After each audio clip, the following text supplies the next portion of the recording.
But again, phase 3 is really about making sure that whatever limbic friction you've been able to override in phase 1 and trigger some new habit, right? Forcing yourself to write or forcing yourself to study or forcing yourself to exercise during that high limbic friction state.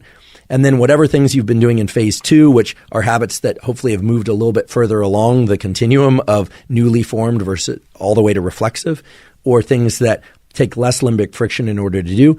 Phase 3 is when all of that gets really locked into the nervous system through those heavy-end mechanisms like NMDA receptors, et cetera, that I talked about before. Again, neuroplasticity is the basis of habit formation, and neuroplasticity and the rewiring of neural circuits happens in these states of deep sleep. So if you're not obeying this phase 3, if you're not giving phase 3 the materials it needs, and you're not avoiding the certain things like caffeine and bright light and stress during phase 3, you're simply not going to be able to build those habits that you've been working so hard to trigger in phase 1 and phase 2 of the day.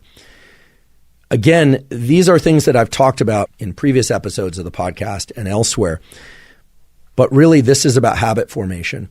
And the whole reason for placing particular types of behaviors at particular phases of the day is to set a framework for that task bracketing.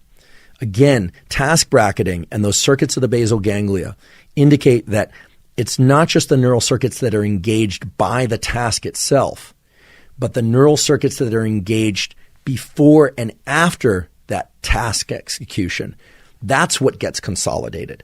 So when you do things at particular phases of the day, under particular conditions of neurochemistry, what you're doing is you're giving the brain a very predictable set of sequences that during sleep, it can start to put into your hard drive, if you will.